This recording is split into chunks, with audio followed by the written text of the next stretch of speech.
Thanks, Luis, and good afternoon, everyone. I'm supposed to fill the gap so that the tension increases about who is the winner of the contest, but let me say that based on the presentations that were made, you're all champions and you all already won because these are amazing results. So I have the very difficult task of trying to wrap up a very rich day. We have a lot of discussions, so I will try to tell you what I think are a key topics that stuck into my mind, both in terms of trends, challenges, and next steps. I don't believe that this is a complete summary of what is said, so take it more as a personal view. The first thing that it's very striking for me is that if you look back at just 2 years ago when we were in Lisbon, or where you were in Lisbon, in fact, and discussed initially the share and reuse framework application. Well, looking back and seeing what the presentations today have been focusing on, you see a high level of maturity. And this is a very positive news, I think.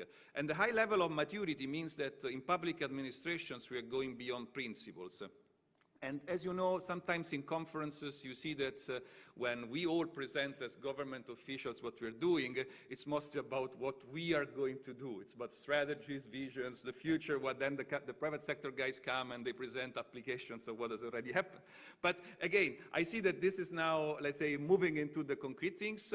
The presentations that were offered today were giving concrete examples of things that are in the making. It doesn't mean that we are, let's say, through the journey yet. It means that we are starting to ask other questions than the initial questions about whether it's a good idea or not to move in that direction, in the direction of sharing and reusing and using, in particular, adopting open source as a basic framework. So we are beyond that. We are asking questions about its implementation, the incentives, what are the enablers.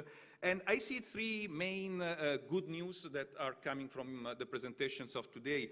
The first one is that governments tend to take a very active role, so not just using open source, but also developing and, as Crisanti said, also contributing and developing a community in the open source environment. And this is important because government is a big player in both the local community, then if you add it up in Europe, we government public administrations are really very, very important, so we can make a difference. The second point is that as we are moving into implementation, away from just purely a discussion on principles and theory, we are asking the right questions. What are the type of services and enablers that we need to put in place so that the adoption of open source culture, open source development mechanism, open source software is, let's say, provided fertile ground for happening in the concrete cases. And these services, you mentioned tons of them. I like the capability to search, for example, across the variety of different codes that have been developed, the ability to support the efforts on the coding side, on the development side with non-technical support functions, the work on metadata that has been mentioned by many of you. I think that this is the right direction. It's a good trend. It means that we are working on the ground and that we are thinking about creating a facilitating environment. And the third important trend is that we are not doing these things alone. We are building partnerships and communities, and this should not be neglected as a discontinuity. Just a few years back, if you were in public administration, I was in my own country, that was not to be taken for granted. The fact that you would go outside the border of your department, your organization, your ministry, to look for partnerships and then bring in the walls of the public administration, the culture of a different community is quite disruptive, isn't it? And sometimes it's also challenging the way we're working. Sometimes you may not have want to go that fast because you bring in a lot of positive, destructive energy that then creates some management issues. But this is the way to go. You need to take the risk. You need to take the risk also of challenging the way your internal organization is working. And obviously you need the leadership and top-level support to do that.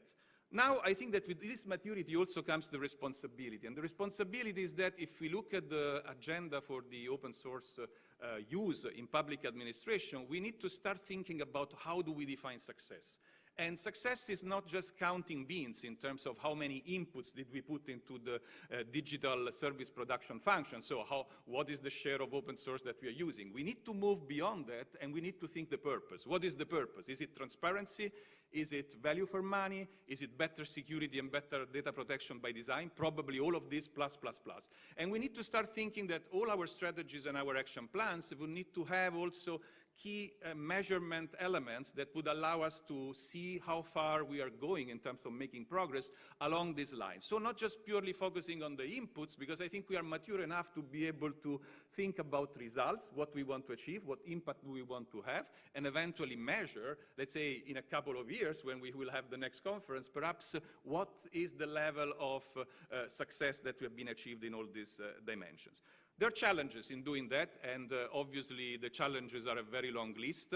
I think that the main one is scaling, but not just scaling across or scaling up, but also scaling inside, because sometimes we, the organizations, the way the development culture, the way we think inside our, let's say, offices, could be the bigger obstacle to adoption of open source technologies. The second thing is the rules. Although having laws or guidelines or regulations is not enough, it's still a precondition. You need to have some solid legal framework that allows you to use open source software in your organization. So looking at what is the fit for purpose governance for introducing open source, I think it's quite important. And as many of you already mentioned, once you have an open source environment, an ecosystem in place in your organization, then you're even more hungry for data. You want data to be accessible because you want to feed the beast. You want to really provide to these nice applications the capabilities to use and integrate and provide insights on the data that you have. So for me, the two agendas, the development of open source for public administration and the data interoperable ecosystems go in parallel, and they should, let's say, at one point converge, because there are two different aspects of the same thing. So data interoperability is quite important, and particularly when even in these applications that we have seen, in the 16 solutions that we have seen, the key is to ensure that you have interoperability across domains when you are within a national territory, and then cross borders, because this is really what will make a difference in terms of allowing citizens to benefit from digital services wherever they are and in whatever place they are residing. And the last element I want to mention about the challenges is the very nice presentation that we were given about what the science and research tells us about how to sustain communities. I was very impressed, to be honest, and I think that there's a lot to learn about it. So talking to stakeholders, generating hackathons, creating portals so that people can, let's say, know what you're doing and interact with you is all very important. But efforts must be sustained, lessons must be learned, and initiatives must be curated. So this means that for all of us who are engaged actively in generating these communities, this is not an investment to underestimate. You cannot just, let's say, start the process and then think that, and assume that things will be rolling out automatically. So we require a strong investment in sustaining these communities, in making sure that the communities are heard, obviously, but also that they are influencing collectively the decisions that we are making. And this is quite important because we all believe that we cannot do this transformation all alone. We all believe that we require the support of people who are outside our organizations to move into the digital transformation that we all want. So coming to an end of this little speech, what are the next steps that I see? For me, and particularly looking at the work that we have in the Commission, I see three important aspects. The first one is the fact that in addition to an open development community, we also need to think more carefully about how to involve stakeholders in the design of the services. And there are some examples that I was very carefully listening to this afternoon and this morning that, let's say, give already some good lessons in terms of how to involve communities in the design and redesign of public services. There are good practices out there. So combining the open development component with the open service design design communities is key, and you need to have also these two groups interact. It's not purely a job for IT experts, as many of you have said. The second thing is that we need to use more and more the incubator concept, and I heard concepts like GovTech, Blue Hats, and other initiatives that have been now launched by several of you. I think that the notion of incubator is very much into our mind when we think about the next MFF, the next budget of the European Union, and the digital program inside this budget. We have in mind that we want, let's say, the resources also to be used to generate the right level of innovation for public administration through mechanisms similar to incubators. And again, the GovTech analogy that some of you have mentioned is important. And then back to all good interoperability, because our Commissioner Gabriel started with that. I think that this is the last point I wanted to throw at you, because it's very important. I think Fernando said it first when he said that you can have a very nice open source software stack, and then you need to make sure that these things are connected to your existing legacy systems. And we will not be able to redevelop from scratch our IT technology ecosystem in one day, so we need to take care of making things connectable, connecting data, connecting systems, and being able, through this technology ecosystem, to be offering services that are interconnected. Because in the end, an interoperable system means that we can tailor services to users better, and we can provide better services for users. So my time is up. It's just I have 1 second, hopefully, for a little announcement, because conferences ends like this one. It's about to end, but we will also have more elements for discussions.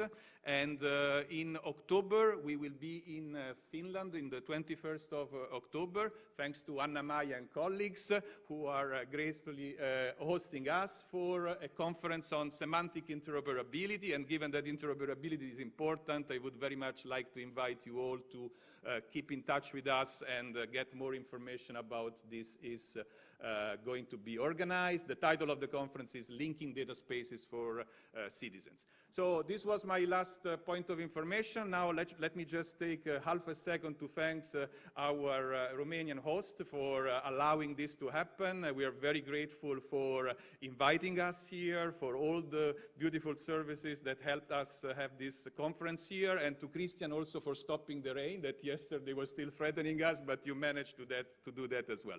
So thanks a lot, and over to Christian, I guess.